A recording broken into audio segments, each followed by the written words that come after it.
Good evening and welcome to United Real Therapy, people. Pick up Ole Gunnar Southgate, shut the nation up, silence, pick up Sterling, silence even more people. I called it, people. I called it. People were like, nah, you don't know what you're talking about. I called it. I said, if England go and England play four at the back, they're going to get slaughtered. I told people, the most two important players in the Germany team are their two wing backs. The team is set up for those two to go high and wide and then to create the extra overloads in certain positions. I told people England need to stop them, and then England, it'll be a tight game, but England can win it. People are like, nah, golly, that's too negative. Listen, in tournament football, the last team to smash teams out the way and go to the final and win it was Spain. That's a decade ago, bro. Mundo, welcome to the stream, Mighty Mundo. Obviously, you've been at Wembley a couple of times. Tell us about your Wembley adventures. But before that, what did you think of the game today?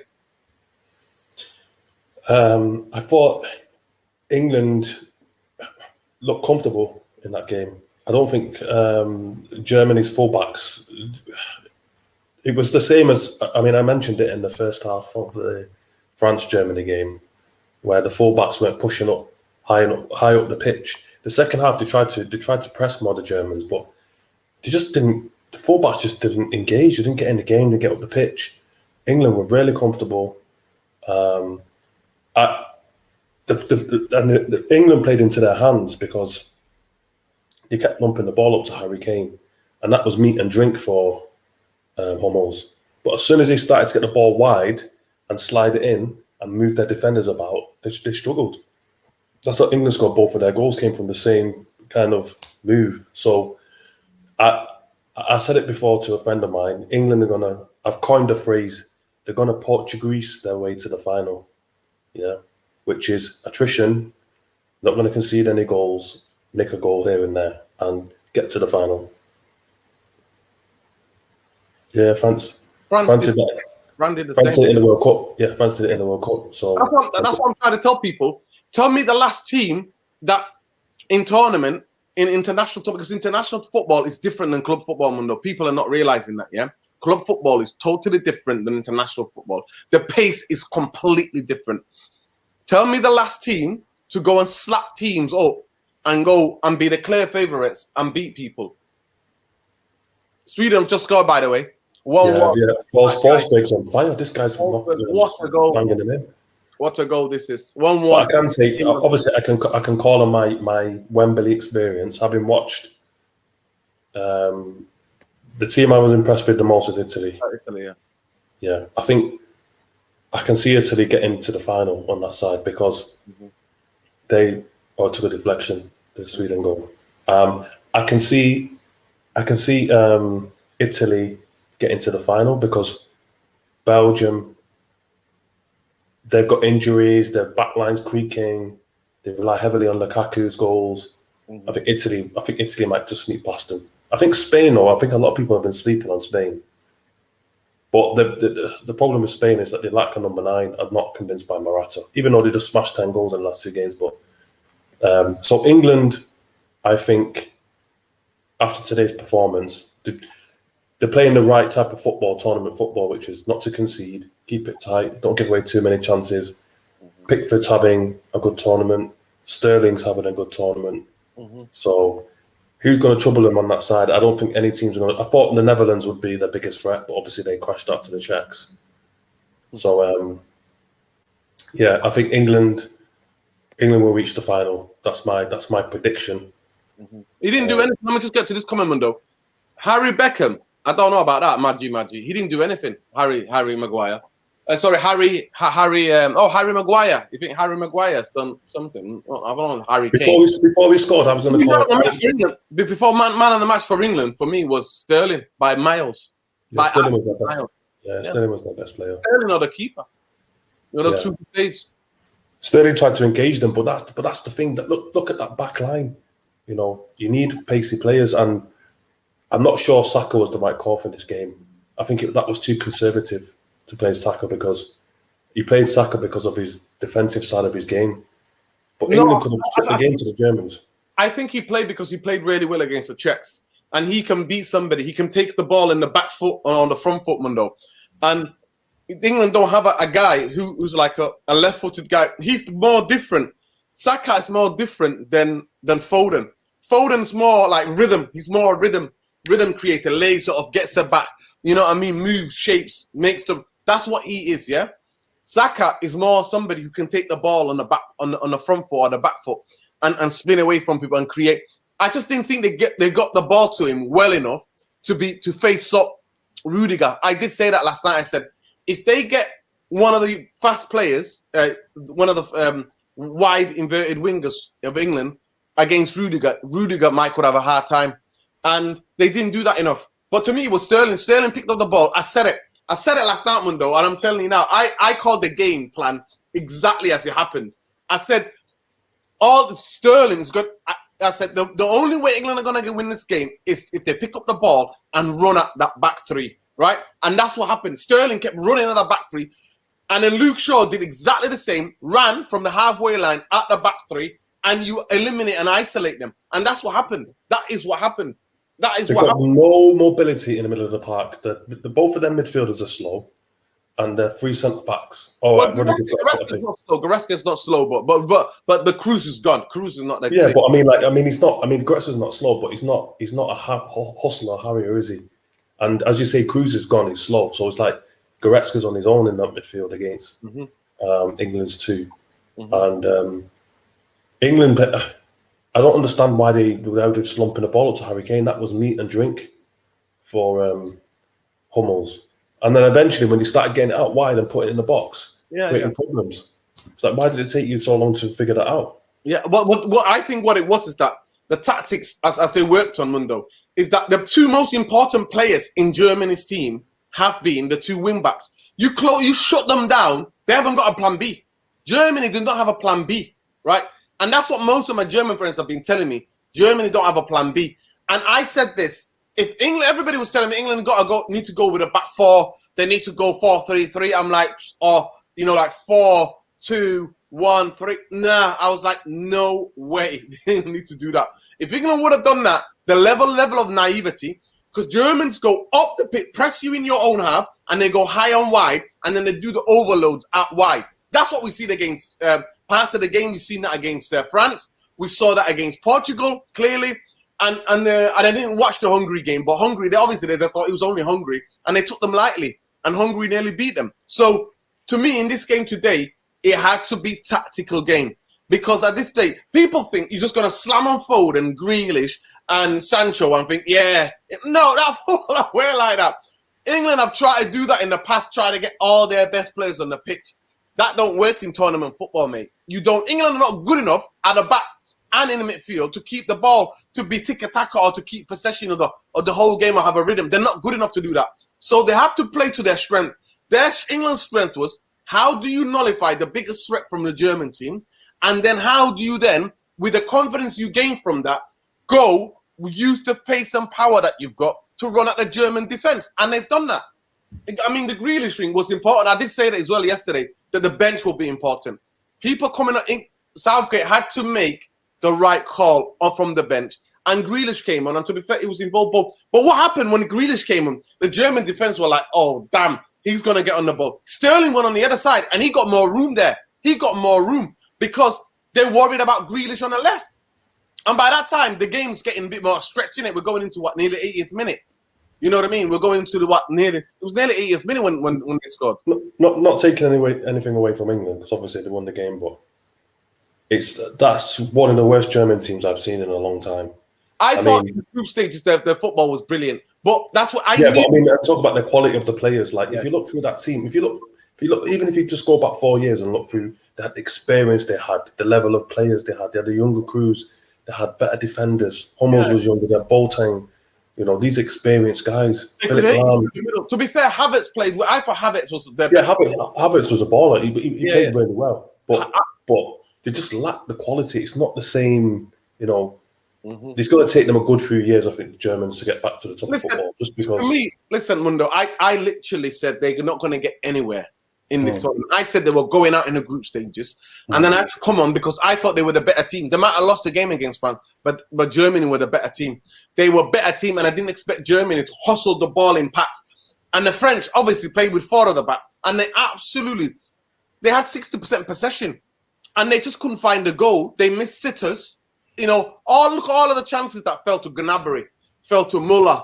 You know what I mean? They had chances, Mundo. They had the chances, but they couldn't get back in the game. But in that game, I thought they were amazing. Then I come on here and I was like, okay, I need to apologize to the German nation because I didn't think they would have. Obviously, against Portugal thought, we're going to play 4, 2, 1, 3. No, they got absolutely destroyed. They destroyed Portugal. Obviously, when they're playing at home, the pressure is getting to some of these young players. And Hungary have given everybody a hard game. Other than Portugal, be taking it away from them in a space of like 10 minutes or 5 minutes, scoring 3 goals. So, to me, this game, what I said today was that England have been very conservative. He's gone for a more pragmatic approach. And international football, you can't think slamming all the best players on the pitch and you think you're going to go for it, right? To me, the biggest criticism I would have over Southgate is that when you're playing against a team that you need to create chances against, that when England have got the ball, you need to get either Grealish or Mount, one of them, to play with one holding guy. So both of them will have to play. If you're coming against a team that sits back against you, you need more creativity from the middle, right? What would then give other players to go wide? Do you understand what I'm saying to you? And then you can then get Grealish up there when the defenders are more tired. You can get him up there and take off somebody and then bring somebody on if you want, if you're winning. But that's my biggest criticism is that England can't have 2 holders when you're playing against a team that are not going to create lots of chances against you, who are going to defend, like Scotland, basically, like the Scotland, right? I would have put Grealish through the middle early on. Grealish would have started to play with Mount and to play with one of those guys, Phillips or Rice. If he's going to play double pivot, if he's fit, he can play Mount. He can play Mount there, but I play Henderson because Henderson, at least Henderson can pass through the lines. Yeah. I mean, for me, the player that I've been disappointed with the most for England is Declan Rice. I mean, honestly, was lucky to be on the pitch today. And another referee that gives a red card for that. Yeah, exactly. And I don't know. It's just at this level, you can see like the how limited his game is. Do you understand what I mean? It's like, I think that what's his name? I think Phillips has got more to his game, more in his locker than Rice. If I had to choose between the two, I'd choose Phillips over Rice. I just think Rice is just too. You know, I saw a comment. I know. I don't want to get too much onto United, but I saw a comment from Nicky Butt, which I agree with 100%. Which is, what does Rice give you that McTominay doesn't give you? You know. No, Mundo. No, I don't. Mundo, I really disagree. I 100% drastically disagree. One thing I would say. Well, let me. One thing that might come to your aid, okay, is that Man United, we made McTominay like a pivot guy, right? McTominay can get easily so pressed. He loses possession so easily, right? But when he plays as a number 8, going up and down, like going up the pitch and breaking into the box, he's a better player. But Rice is a completely different player to McTominay. Rice is so much calmer with a ball at his feet and his press resistant. McTominay, I can give you how many examples in your head you've seen it against Villa in the Europa League games. You see it when McTominay is an attacking midfield player for United. He's a better player than he is when he's a holding guy. And he can't hold for United. He can't because he gets so pressed so easily. And I thought Nicky Butt was because it's like you can't compare Declan Rice. Declan Rice is a specialist. He's learned that job. No, I don't think he's comparing the two. I'm not comparing the two. Declan Rice is a better player than McTominay. What I'm saying is, and what I think he was trying to say is, for Man United, what Declan Rice will bring to that team, you're not going to get much more than what McTominay brings to that team. When you see guys like Renato Sanchez, he's levels above both of those guys. So why would we? I don't think we would anyway. But who's going to pay £80 million for Declan Rice? He's not. He's not an £80 million player. He doesn't. No, he's not. He's not. If West Ham think they're getting £80 million out of anybody, I say, good luck. That's what I would say. I'm not saying he's not. I'm not saying he's not a good player, but I'm just saying. Good luck, mate. I'm just saying. he's limited. His game is limited. Yeah. Phillips is a better passer, right? Yes. I always said about Declan Rice, I didn't rate him, right? I thought it was the English hype. It's this hype. I thought he's mainly like a centre half. I've seen him play when he played as a centre half when he was younger. And to me, he's learning the position, but he's got tenacity and he follows people. He helps defenders out. McTominay does not do the same exact job for Man United. And I don't know how it will look. So I don't know how Rice will look for United. But Man United need to get somebody who are better on the ball than Declan Rice. And somebody who can play by themselves. I don't think Renato Sanchez is a sitting number 6. Renato's a number 8. But he can do because he's strong in it. He's strong on the ball. And he's a brilliant player. But it is what it is. But I'll just go back to it. I'll go back to the thing, window. You went to watch 2 games. Tell the United therapy, massive therapy army. You watched Italy. What other game did you watch at Wembley? I watched England versus Scotland. So I was unlucky with that game because that was probably the worst game of the tournament so far. And I watched the last 16 game Italy versus Austria. So the England-Scotland game, the atmosphere was good. The atmosphere was really good, as you would expect. But the game was just terrible. Really, really bad. And the thing is, to be fair, Scotland's midfield, McGinn and Gilmore gave a really good account of themselves. They were really, because we were playing 2 against 3. Yeah. We were playing, and at times England went with 2, and when you overload in midfield, and that's what I thought about the German manager should have done better tonight. Is that he should have took one of the guys off the wing backs and bought an extra player in midfield, and then they would have been overrun. England in midfield would have overrun. Then Germany would have created more pressure. He should have put Kimmich. He should have put Kimmich in midfield and play right back. Emre could have played right wing back or right back. I've seen Emre do that before, but he didn't. He didn't change it. He didn't change it. Yeah, McTominay is the worst player now. He said he ain't good enough to even be the squad player. He's got a decent shot. He goes hiding when we lose. Well, in certain games. To be fair to the McTominay, I always call it as I see it. In that final, in the Europa League final, he was our best player. He was our best player. He was our best player. In however limited he is, but he was our player. Yeah, Grealish will probably go to City and break our hearts. Of course he would, because they've got footballing structure people. That is what a club like footballing structure do. They'll go for big players and they want to spend money because they want to win the Champions League. And if Kane and Grealish go there, I'm telling you, those 2 would help them to try to win the Champions League. They would have more strength and depth. Big up to everybody. Big up Umar Chowdhury, one of the mods out here, man. Big up. Big up, big up, big up. Mundo, honestly, people were like, Cruz, you're going to do this. Cruz, I'm like, he ain't the same Cruz, man. Don't get it twisted. Those people have not been watching Real Madrid this season. Cruz is... Listen, he made 1 pass against Liverpool and everybody got giddy. Everybody telling me, look at that ball. I'm like, the defender moved. If he would have stayed in his position, he would have headed that ball away. Liverpool absolutely made him look like he was a baller. I'm like, it's not that. I said it. I said Real Madrid. People will tell me Real Madrid could win the double. I was telling people, Mundo, don't get giddy with Real Madrid. They're not the same team. The 3 in midfield they don't have the same energy. They'll do it in practice in the games, but they can't do it consistently for 90 minutes. Casemiro, Modric, and Cruz, then they're done. They need more energy in midfield. And you know what? Towards the end, they were unlucky. But that's how it went. Guys, nearly 40 of you in here. Please like, share, subscribe to the channel if you're not already subscribed. This is the therapy army. I called it. And have I told you that I called it?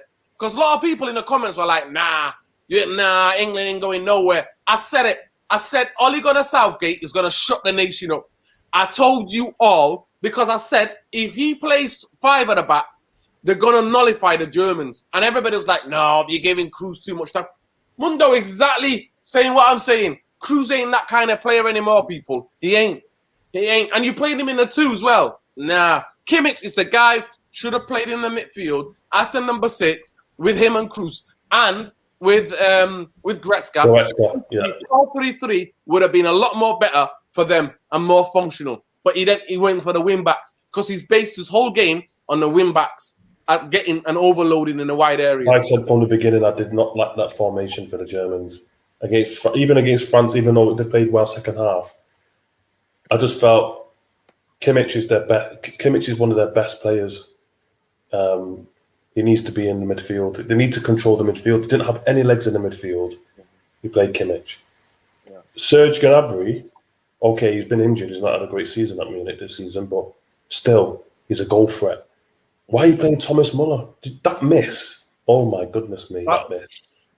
Well, I think that's something. You know what? Another thing as well. Before the tournament, I gave them no chance. I said, when you've left them out, both him and Hummels and Muller, and then you bring them back towards near the tournament, I thought it was too dysfunctional. It is not easy to get them back into the fold again. But to be fair to Hummels did well. But I said it, if the ball goes out wide, he ain't the same player either. Exactly. I told people, once you isolate those three guys at the back, I don't rate their three defenders. I said it last night. I said England can get and run at those three at the back. England will get some joy, and it proved right. But obviously, Grealish coming on changed the dynamic, because then he weren't just relying on, they weren't just thinking, because the main threat throughout the 90 minutes was Sterling, and they weren't thinking Sterling. Now they have somebody else who can run at them. But I thought Luke Shaw, in both moments of the goal, did fantastically well. You got to give up for Luke Shaw. And England, if you looked at the teams remaining in the tournament, England have got the best defence. So I know people are worried. People have been worried about England's defence. But if you look at the other teams, Belgium's back three, they're granddads. They are creaking like hell, right? They brought Vermaelen out from nowhere. It's like they brought him out of retirement home. He's playing in bloody Japan, right? I don't know Muller is whack. Sorry, somebody said Muller's whack. I don't think Muller's whack. Go on, Mundo. You got. So who else is left? You got Italy. You got Italy. They got Bonucci. How old is he? 30 odd. Yeah. I think they got that Acerbi guy because what's his name is injured. Juventus legend. Yeah. Chiellini is injured. Chiellini. Tottenham. It's a Tottenham. It always happens to them. Did you ever see that clip? We talked about Tottenham when they beat them. Remember when they beat them? Did you not ever see that clip? No, I didn't see. Oh my God! No, you've not seen that clip. When this is over, I've got to send it to you. Do you remember when it was at Wembley, right? When England, when Spurs were using Wembley as their home ground because they were having a stadium built, and they played against Juventus in the Champions League knockout stages. I think it might have been a knockout of the group. I think it was the knockout stages, and Spurs were winning 1-0, and then two quick substitution by Allegri, game changed, 2-1 they won, and at the end he gives the best the best interview you will ever see. It is the Tottenham. They are always do this. It is the Tottenham. Well, no, I can't believe that's one of the biggest internet moments as a footballer, coming out and just calling it Spursy for what it is. Just telling how Tottenham always mess it up. It's only Tottenham. Honestly, it's one of the best things, guys, you've ever seen. The clip is out there on the internet. Somebody, Mundo, I'll post it. You can check on YouTube, honestly. You can check on YouTube and watch it. It is brilliant. And we'll have to watch that. He's a great leader. He's injured, yeah. So Italy's defence is not great. Maybe Spain's defence, Pau Torres and Laporte. Yeah. And Alba. That's probably the only comparable defence. The rest of the teams, no. So, and England have yet to concede. So, they could go all the way. I tip them to get to the final at least. Oh, you muted, bro. Listen, in international football, Mundo, in international football, there's no small teams anymore. Get that out of your head. Football has become super tactical, and now it's all about the shape that you play. It's all about where you can hit other teams. Most teams now know their weaknesses, they know their strength, and they know their opposition's weaknesses and strengths. Football has become international football especially, has become super tactical. So the idea that one team there's middles and a team's gonna do what they're gonna do is not gonna be the same anymore. At the end of the day, Denmark is gonna be dangerous because they're playing with a spirit that's unbelievable spirit after what they've been through together. Sweden and Ukraine are not gonna be easy. Sweden are a tough team to beat, Mundo. Facts. I hate them. I hate seeing Sweden's name. I hate their defensive tactics. I hate that. But they're a tough team to beat. And Ukraine have got enthusiastic young team. So whatever, one of these teams are going to give England a different problem. I'm telling you, England can't go with two holding guys and think they're going to beat them with like this. They're not, because that's the only potential banana skin, because they play the quarterfinal in Rome, don't they? Yeah. But I think one of the semi-finals is at Wembley. So if yeah. England play that semi-final at home, so to get past this. So this is the trickiest game is going to be the next game for them, because it's not at Wembley. No, but semi-final is always tricky, because regardless of who you're playing against, whoever's got there has got there on merit, Mundo. I know, but you got your home. You got home. They're going to have home advantage. Yeah, you got home advantage. Yeah, definitely. So that'll play in their favour. Whereas the next game, this is going to be the first game. This is the real test, and this is what I was saying to a friend of mine the other day. Like, in terms of Italy and the Netherlands and Germany and England, they played a lot of their games at home. England have actually played all of their games at Wembley. Yeah, and it's the real test is when they have to play in neutral ground, when they're not playing at home. And you see what happens at Netherlands, they crashed and burnt, right?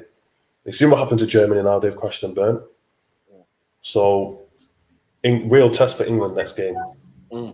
Yeah, well, it is a big test. It is a massive test for England, because it's a banana skin. It's a banana skin, and trust me, this guy, he just keeps scoring goals for Sweden, isn't he? He keeps scoring. Forsberg has been brilliant for IP Leipzig this season as well. When I watched for IP Leipzig, he's been one of their best players. So he's having a great season, and he's just carrying it on.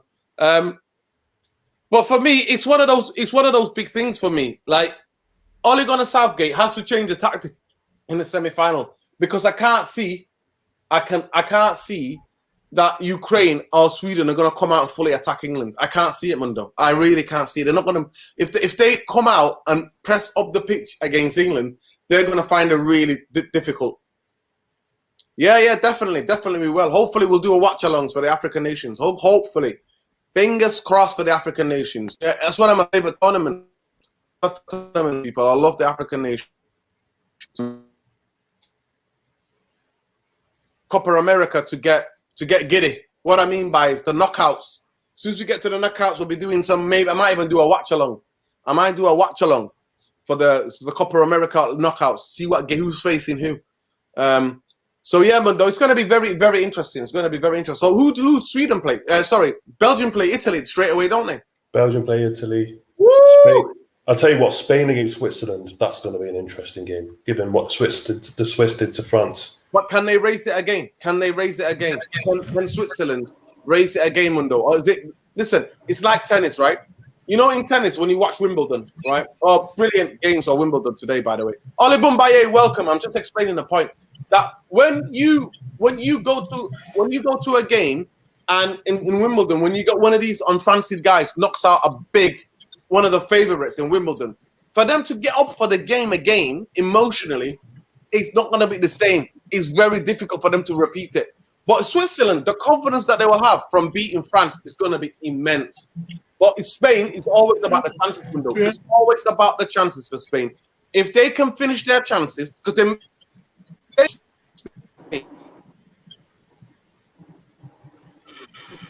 but for me, what Croatia showed was that they are susceptible to that ball down the middle. Oh my gosh. The ball down the middle and having runners up of the big guy up front, they're susceptible. Brocky, can you hear Dino, or is it me? Say that again. What's that? What are you saying, Ali Bumbaye? Hello? I think he's having internet problems. No, sorry, I can't hear you. We can't hear you. Basically, what I'm saying is that if that game had a couple of more injury time, couple of more minutes.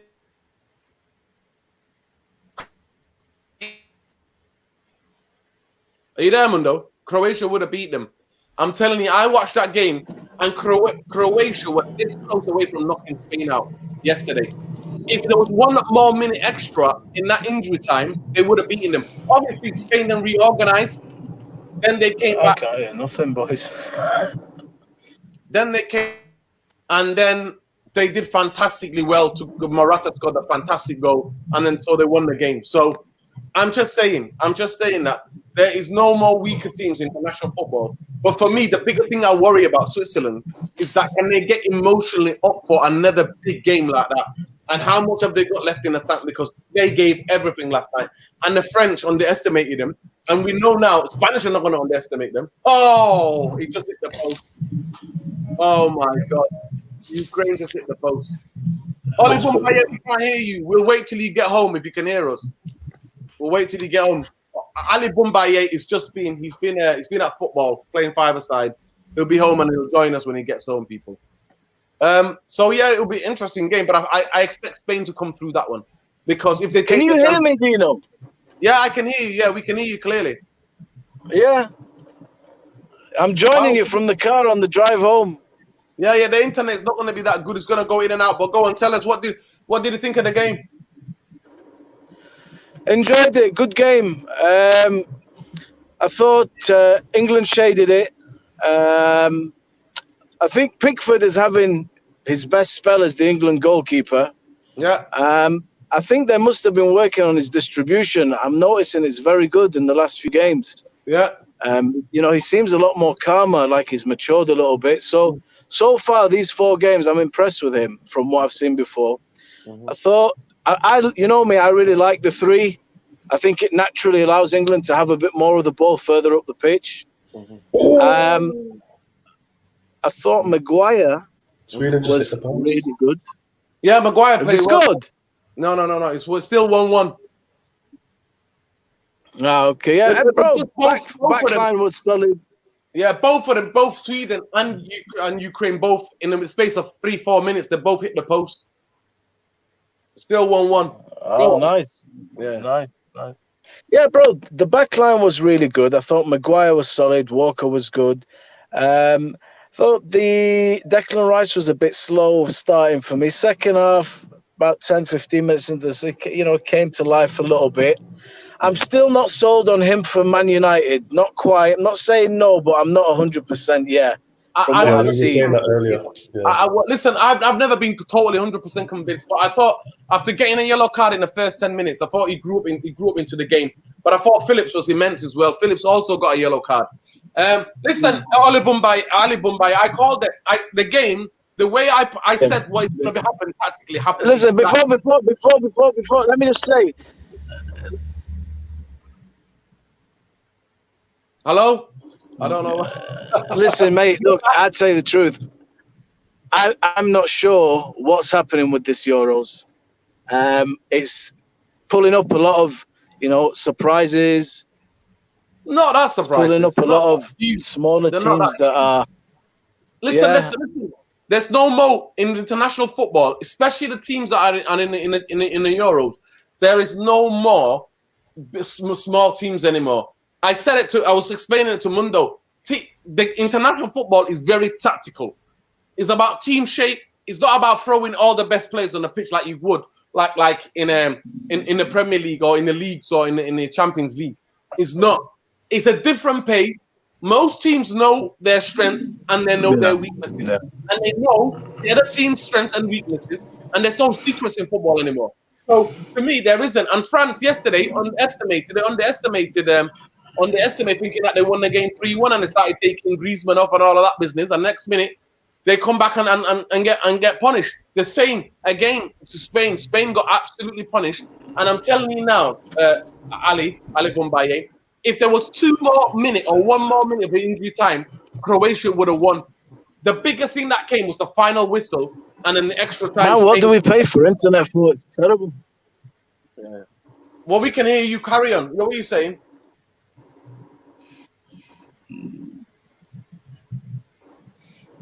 Saying what the hell do we pay for mobile data for? This internet connection is terrible.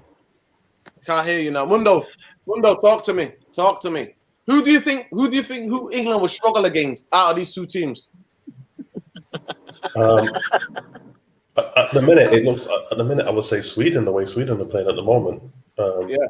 But they're not going to play like that against England. You know that, don't you? Yeah, I think Ukraine probably have more of an attacking threat against England because they've got Yarmolenko, Jurenchuk, the other guy up front. Then he's a good player. Yeah. So I think they would threaten England more. But I don't know. Isak's been, he surprised me in this tournament because I've watched him a bit for Real Sociedad. When he went to Dortmund, he was highly rated. They were talking about him being the next Latin and whatnot. And Real Sociedad, he scored goals, but I've not seen. I mean, this is the best form I've seen from him. Actually, he's been fantastic in this tournament. Yeah, absolutely fantastic. So, all I'm saying, Ukraine attack. This kid could give England some big problems. Isaac just absolutely missed the system. Mundo, he got voted the.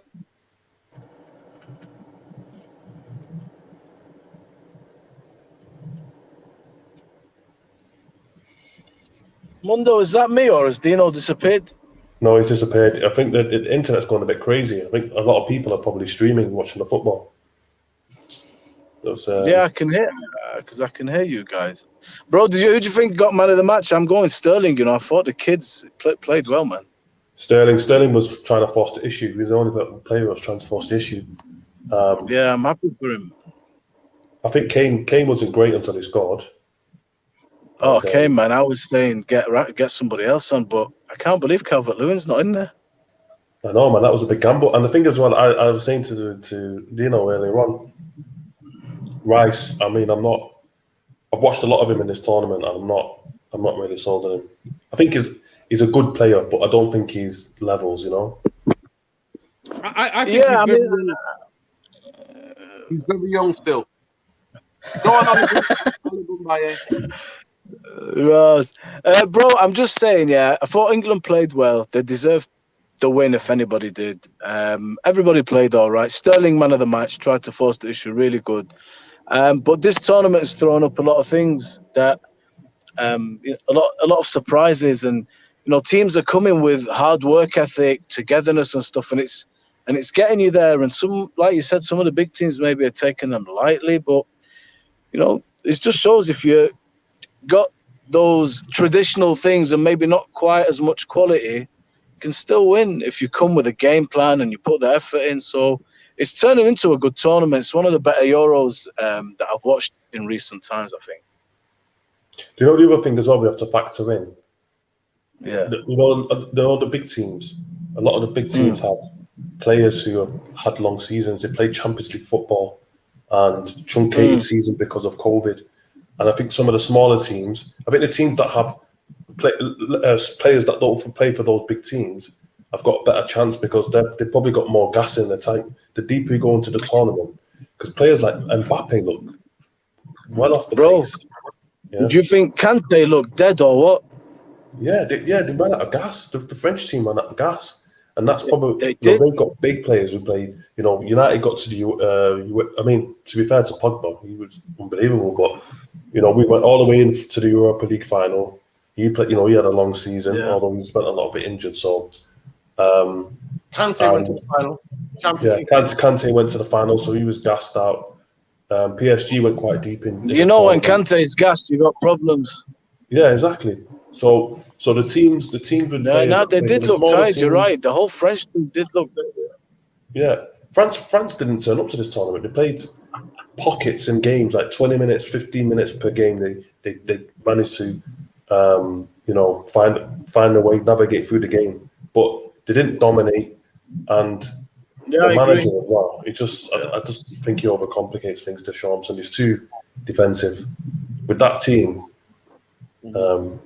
So I think the teams that have the players that have had shorter seasons, that haven't played for the big teams, Champions League, UEFA League, Europa League, etc. Like Sweden, for example, a lot of their players. Denmark, a lot of their players. Even that's why Belgium look. Even Italy. Yeah, even Italy, exactly. Even Italy, because the players in the Italian team at the moment, a lot of them play for the smaller teams, Sassuolo, Lazio, Roma. Fair enough, Roma progressed in Europa League. We knocked them out, Man United. But yeah, so those teams they look fresher. Belgium look dead on their feet. Yeah, they're dropping like flies. Hazard's injured, De Bruyne is injured.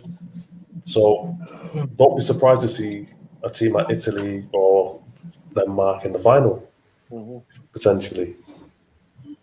Do you know what? I think England are in a position that is a pretty golden one. They are on that side now, you know, I understand tiredness now, but this is a good opportunity for them to capitalize on. But they just need to not think about anything apart from the next game. Focus on that next game, because this tournament is, you know, spewing out all sorts of interesting results. And Sweden are a good team, and they can beat England. Yeah. I don't know anything about Ukraine at all, so you guys will know better than me. The very young team managed by Shevchenko, that legend, that wonderful striker for AC Milan and for Dynamo. Yeah, you specify for AC Milan. Yeah. What a player. Not quite Chelsea. Of course, Mourinho, he's another victim. He's another Mourinho killed him. Piss off, man! Give us a break with your Mourinho. Nah, mate. Mourinho, Mundo. Can you list me 3 players? He's got to bring Mundo into it now. Murdered? The anti-football manager who murders. It's called Murder C. Jose, mate. He got Murder C. Jose. He got absolute Jose. Jose murdered De Bruyne, Salah, Shevchenko. No. Stop talking rubbish now. He murdered people, mate. Listen. He didn't. Mkhitaryan. He murdered Mkhitaryan. Mkhitaryan got murdered. Who else got murdered? Sanchez. Wait a minute. Hang on a minute. What to say from the Ukrainian goal? No. Actually, you know what? I rate this kid, playing for Sweden. He plays for Juventus, doesn't he? I can't pronounce his name. Kulusevski. Yeah, Kulusevski's quality. Yeah, he's a really good player. Yeah. He's a fantastic player. Fantastic player, Isak and Kulusevski are two very, and Forsberg. They've got 3 very good players, Sweden. Yeah, attacking players. Yeah. Attacking players, yeah. Yeah, Forsberg is good, yeah. Yeah, very good player. Listen, well, it's going to be very interesting. To me, England cannot underestimate any of these teams.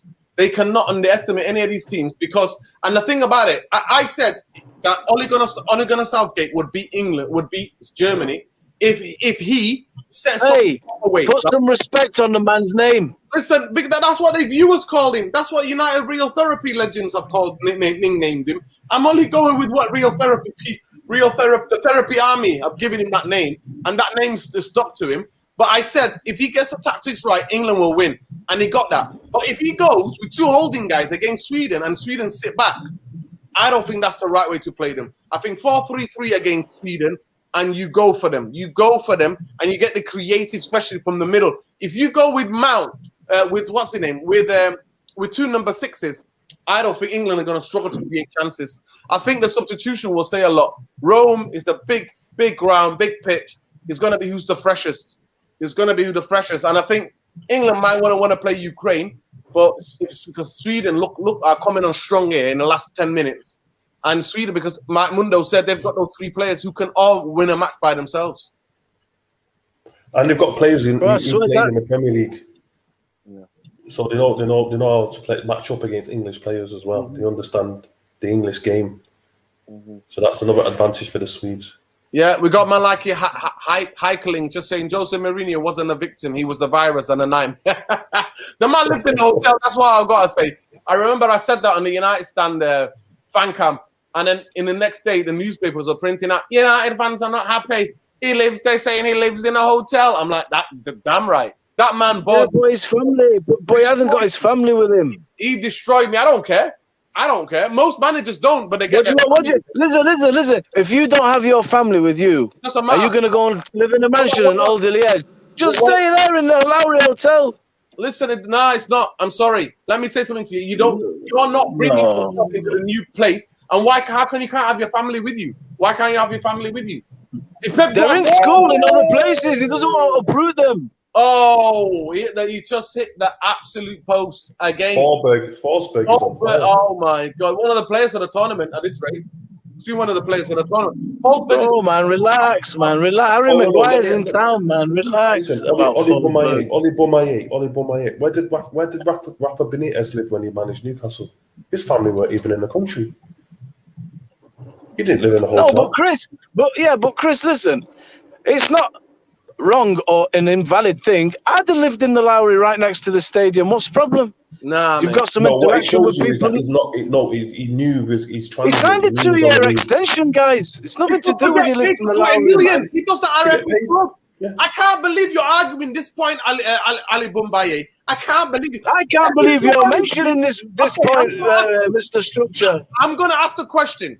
Mundo, I'm going to ask Mundo the question. Mundo, can you tell me the number one manager who's been the most paid after getting sacked in the last decade in football? Mourinho probably made about 100 million from payoffs. Thank you. All right, listen. Let me ask you a question then. Thank you.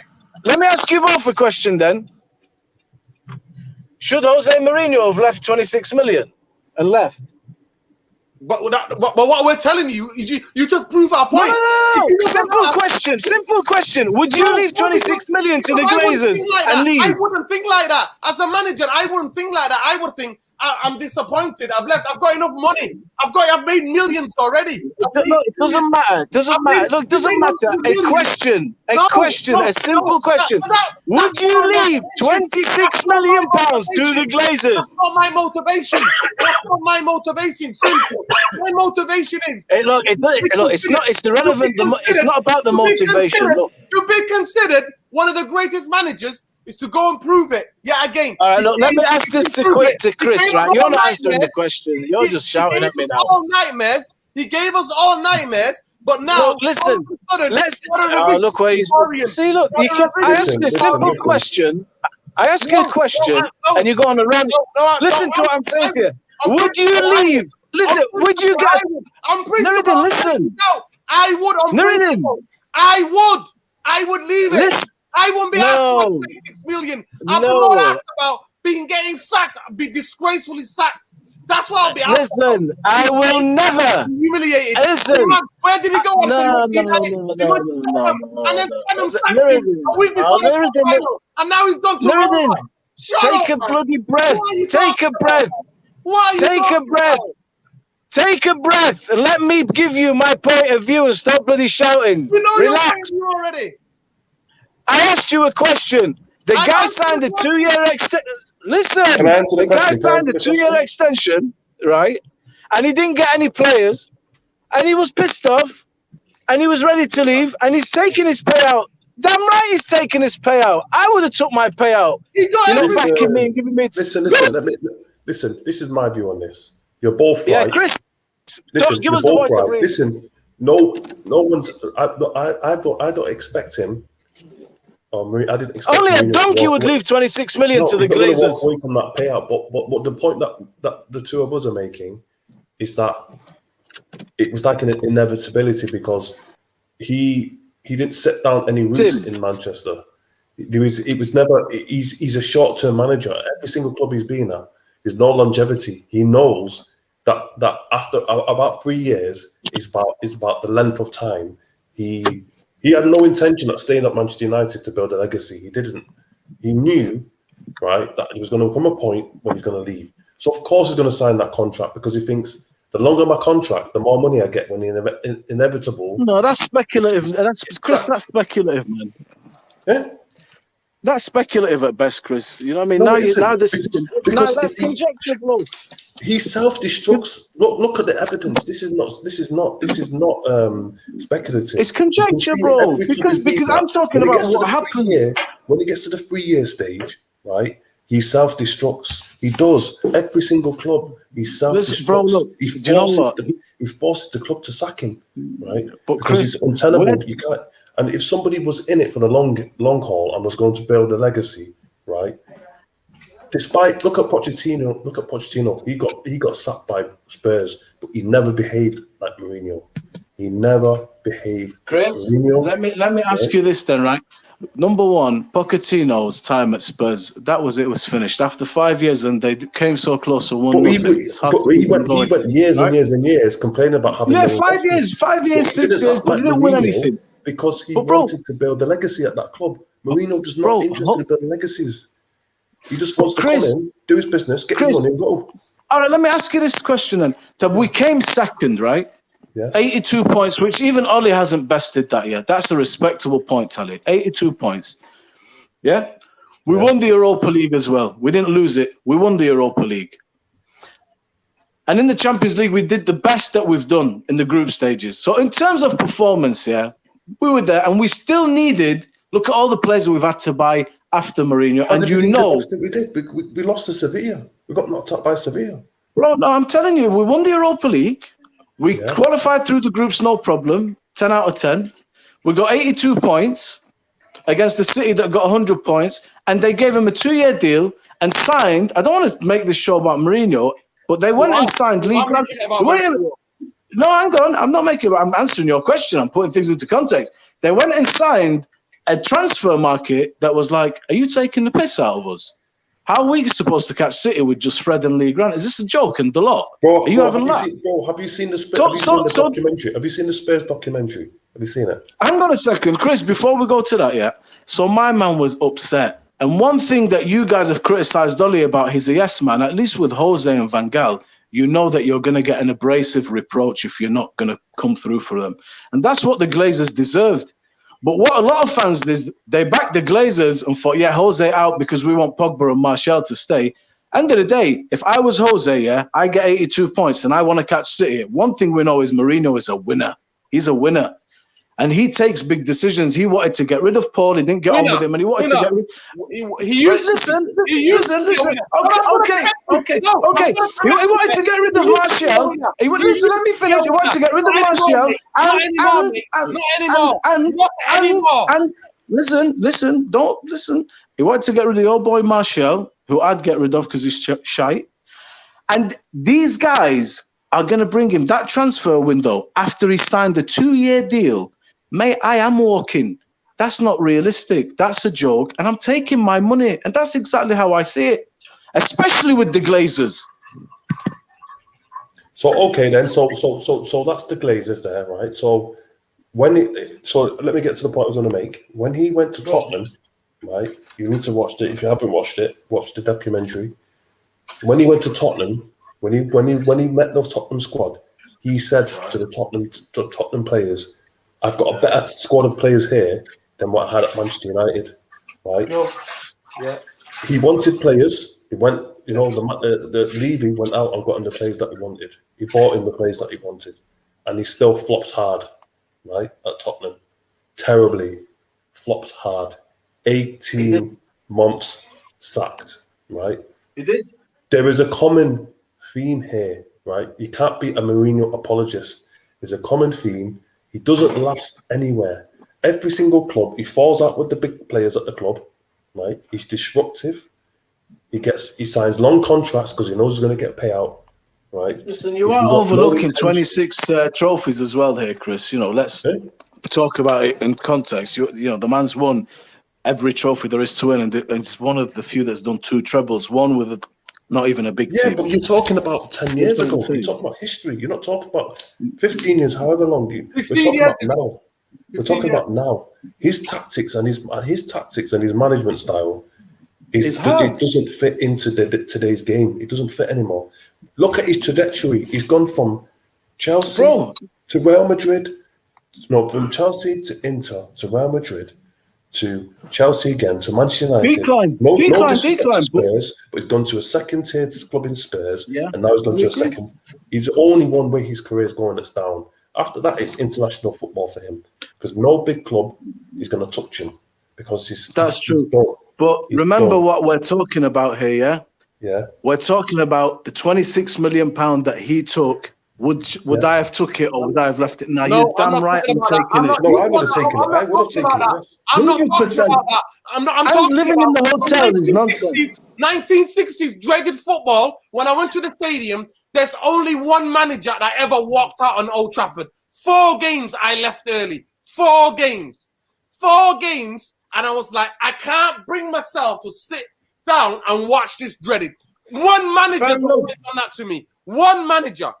Not Moyes, not Van Gaal. Van Gaal, I got on my phone a little bit. I got a new phone then. And I back in the day. I tried to play a couple of games on there, a couple of shooting games back in the day. Moyes didn't bore me that much. Jose Mourinho bored the living daylight out of me. He literally stripped any enjoyment of football out of me with that low block, laning, Matic, that dreaded sluggy football killed me. And I left the Sevilla game, for me, is probably the most disgraceful Champions League home game in the history of Man United. In the history of Man United. But since I was, 11 to 12 years or 13 years old, we've all been sneaking into Old Trafford to watch games, right? We've sneaked into to to the Euro 96 people. We speak to some of the games. So that we and 4 games I've ever left have been, but the worst one for me was the Sevilla game. Jose Mourinho is nothing more than an absolute documentary and a Wikipedia page. His 1969 style football is dreadful, and now it does no longer work. If he does not modernize and get with the game, how the games change, he is going to go even further. Roma and then Fenerbahce. I promise you now. Then the next minute, he'll go to a team in Dubai or to a team in Qatar or manage the Portuguese. Could be. My friend says to me, if Jose becomes the manager of Portugal, it's going to be the worst thing that could ever happen. Please, Jose, stay away from our Portugal team because we've already got a guy who's horrendous, Jose number 2, who's horrendous tactically, right? Who's super defensive when we've got a good attack. But I'm not going to make this show about Jose. So talk is done for me, right? People know and people can make up their minds about Jose. All the history is there. But it wasn't about the 26 million. It's the fact that he came and lived in a hotel. Well, Pep Guardiola came and lived in a hotel for 2 weeks. Pep Guardiola lived in a hotel for 2 weeks. Then he got himself a flat. Then he brought some of his family over from Barcelona. And then sometimes he would go on the weeks of and stuff like that. Jose lived in a hotel. Every club he's been, Mundo, every club. At Real Madrid, massive payout. Chelsea twice, massive payouts. Man United, massive payout. And at Spurs, a massive payout because he got sacked mid-contract. He didn't even finish the season. He was that toxic with Spurs, with the big players. They sacked him before the cup final. I'm sorry to say. And then he went and signed for a radio station. Jose Mourinho now, before he got the Roma's job, was signed to a radio station. He went from a football club to signing for a radio station. But I don't want to talk about it. I want to change the subject. Who do you think that England could beat Ali Bombaye? Do you think England are better playing against Ukraine or Sweden? Well, when we did the show picking who's going to win the tournament, I said England. If you remember, it's there. You know what I mean? I went for the boys because not using my head, I went with my heart. I just thought maybe it's time. Everybody seems to be able to give everybody a game. And this is a knockout competition end of the day. And just one goal can change a game, can change the momentum. And that's what happened against France. I think there is an element of tiredness. I looked at Kante, who's usually everywhere, and he was struggling. And I think Chris makes a good point there. But end of the day, look, keep your discipline, keep your feet on the ground. Today is a magnificent result against a very good team who we all thought were coming. I didn't have them down as doing anything, Germany, when you were asking us. Not because they don't have a good side, they do. But sometimes a sixth sense, your intuition, a few sound bites you hear through the season and the build-up to the tournament, you just think something not right with this team. I don't think they're going to be the typical Germans. We thought they'd woken up. We thought the giant had woken up when we looked at Portugal. But, England did a great job today. They played well. Germany were in it. Listen, Germany were in it. And obviously, Muller scores. That goal is 1-1. And it's a different game. Yeah, of course. Oh, yeah, 100%. Yeah. And also, Pickford made 2 good saves. So Germany weren't that bad. But for me, the biggest thing for me, and I've said it. Yeah. I've been saying it all week since we known England were going to play. England were going to play Germany. I said you got to stop their wing backs because they're the 2 most important players in their team. If you stop their wing backs, you will limit their chances. And I thought if England do that, England then can have a chance to win the game. And England did that. And I told you last night. I broke it down on here last night and the night before about how England were going to win this game. And England did that. So big up Sterling. Big up Ole Gunnar Southgate. We don't want to take it too long in terms. The game now is 83 minutes gone, and it's still 1-1. Both teams have hit the post and bar, but Sweden have been the better team in the last maybe half an hour. Shaded it still, and Sweden have made a couple of substitutions and they try to go for it. So it'll be an interesting test. But one thing I would say about Saturday, Ole Gunnar Southgate has to pick, if he's playing against Sweden or Ukraine, has to pick an attacking creative midfield players. He can't because both of these teams are going to sit back against England. They're not going to try to attack England or play high line against England, because if they do that, England will slaughter them. So that is the tactical thing is going to be, can Ole Gunnar Southgate play with a bit more creativity against a team like Sweden or Ukraine, for then England to be able to get through to the semi-final at home at Wembley, and the final is at Wembley. But I would say to England fans and Ole Gunnar Southgate, do not take any of these two teams lightly. Sweden, I think, would give England the better game, and that's what a lot of the comments have said as well. Sweden will, because Sweden have got top 3 players who are fantastic players. The top 3. Mundo, your last comment, and then I'll go to Ali Boumbaye.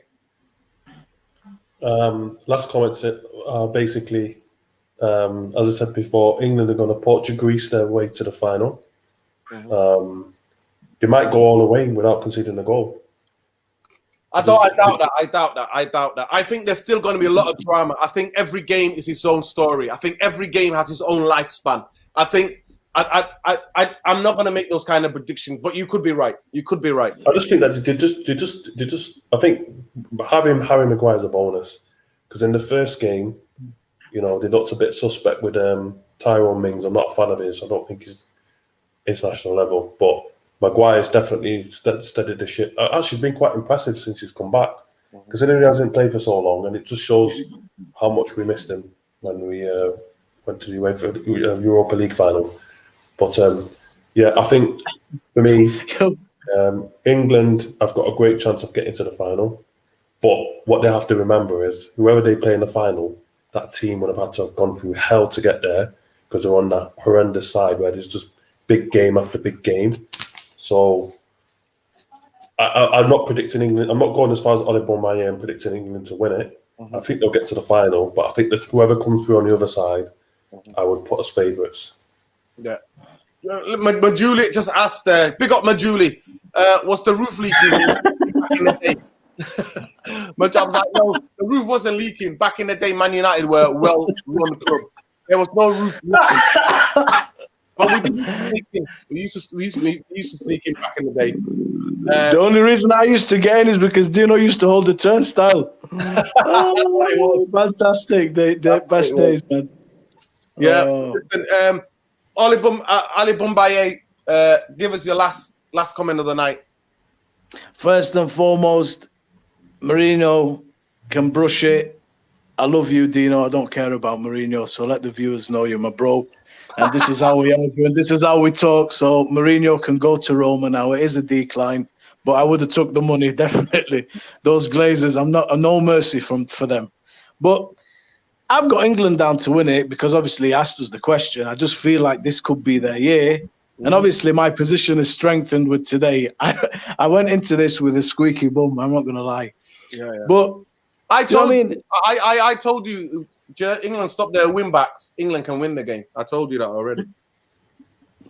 Yeah. I mean, you know what? I'll give it to Southgate. I don't know if you guys thought he'd changed the system like this for this game. He had to. So, listen, every man in his book could see that. Germany, 2 most important players in this tournament have been their win backs. If you stop them, then you can get into the game. And England grew into the game, I thought. Luke Shaw, your player, was fantastic in the second half. Yeah, I thought first half Kimmich was allowed to get a few balls in without too much pressure, which was dangerous. But they did stop that somehow. That stopped happening. And I felt Germany kind of dropped off and thought, right, we'll just let them have the ball a bit, because England did recycle the ball at the back pretty well and through midfield. Yeah. But anyway, forget that. That game's done. I think it's becoming a nice tournament. A lot, you know what I mean? It's becoming a nice tournament. And I don't know, when I start watching games, only then do I start to want one team to win. And it's usually the underdog. Although it would make a better fixture if France had got through, and you know what I mean? The traditional big guns. But fair play to the small teams. And Klinsmann said it. He said, listen, just focus on the quarterfinals. Yeah, we see that the table looks favourable in England's favour more than it could have done. If you'd have said, would you like to take this? I think everybody would say, yeah, this is good. So they're in a good position, but don't get carried away. These teams have beaten big big teams. Sweden have got players, as you said, that are causing havoc, causing damage. He just missed a sitter, So- the Juventus player. He just missed a sitter. What's his name? I forget. I can't say. Kulusevski. Korosevsky. Kulusevski. He just got blocked. He was through 1-on-1. He got blocked. The defender come back and blocked it. Do you know if you were commentating and hitting them with these names, we'd get a lot of complaints. Of course we would. But you know what? We'll have to just wait and see how it goes. England, I fancy. I said Italy, and there's nothing that's made me change my mind. Even though they were lucky, Mundo was there watching them. Mundo, we'll give you the last comment. Tell us about Italy. How well do you think Italy can go in this tournament? Now that France are out, I tip them to be favourites. Italy. Yeah, fair enough. I thought the football they played was brilliant. I think that left back, that Spinazzola, He's brilliant. he's up and down. And the thing is, though, it's about. I'm not sure. Mancini brought 3 guys on, and they changed the game. I thought Pessina. Verratti, but I thought Locatelli should have played. Locatelli looks better. Yeah, they can't play Verratti and Jorginho together because they've got no legs in the midfield. They've got no one to win the ball back. It's too open, so they have to put Locatelli in there with Jorginho, I would say, or Verratti. That's a tasty game, though. We're really looking forward to that because both are attack. I would, you know what? I would play. I think Chiesa's impressive when he plays. Yeah. No, I said it. I said he's been the best player for Juventus this season. To me, the idea that he's not started. That's why he scored that goal. He celebrated like that. The way what goal did that Chiesa goal remind you of that we've seen? We plays for Holland. Not as good, but a bit reminded me. Bergkamp, yeah. Yeah. Argentina. No, was it 98? Was it 98? Was it 98? Yeah, I don't know. 90. Was it 98? No, it was. Was it 98 when he scored that goal against Argentina? Maybe. I don't know. 98. France won it. Was it 98? I can't even remember, man. Yeah, but anyway, it was one of the World Cups. Anyway, one of the most great iconic goals in the World Cup. That goal, but obviously Bergkamp. I thought last night's goal by Benzema. Obviously, they lost the game. That's one of the best. What a goal! That control. Oh my God! Touch. That control, the touch. That was Bergkamp-esque kind of. It was one of the most incredible touches. Literally, he's running. The ball's behind him, and then he touches it, and then it's like 2 touch finish. 1 touch, the other touch. It's class, man. It was incredible. Anyway, guys, we've come to the end of the show. Thank you so much for that for tonight. Obviously, we went a bit early to get Mundo in tonight. We started with an 8:30 show. Mundo, thank you so much. Thank you, Ali Bumbaye. Guys, this is how we argue about football. What we heard before is we've been doing that all our lives. That's how we always argue about football. We give each other the hair dryer treatment. This has been an authentic podcast. Say that again. Are we signing? Are we signing Xhaka? Listen, say that for the people that didn't hear. Say what you said before, because I was talking. Are we signing Xhaka? No, you said it, but what you said before that, what did you say before that? That is an authentic podcast for you right here. This is how we roll in real life. That's it, authentic. That's it. We keep it 100 in this channel, people. We're not going to sign Saka, but also last night he turned into one of the best midfielders performance I've ever seen. I thought Pogba for me was man of the match for France. But Xhaka was by far the man of the match, and the centre half that played next, the centre half that played next to the Dortmund guy, he was amazing. Is he called Dragovic? I don't know. No. I think one of the Agovic was one of the strikers. But Akanji, you're talking about Akanji. You're talking about Akanji. The guy who played next to Akanji, not Akanji, the other guy, was incredible as well. He made some brilliant last-ditch tackles, headers and everything. But anyway, guys, as you go, the stream's ending. And this has gone to extra time. Extra time it is. Squeaky bum time. Art Therapy Army. You've been wonderful. Smash a like. Get 1 or 2 people to subscribe to the channel. Let's build a bigger community. It's all about you. It's never about us. It's not me or Mundo or Ali Bumbaye. It's we. No, it's the fans, man. Win, 100%. lose, draw. Big up Ole Gunnar Southgate. Big up man like Sterling. Shutting the nation up. And Glazers out. Always, people. It's Glazers out. We lose or draw, Glazers out. We don't care who you buy. It's always Glazers out. Oh, my God. Love, peace. I will see you in the next one. Take care. Bye.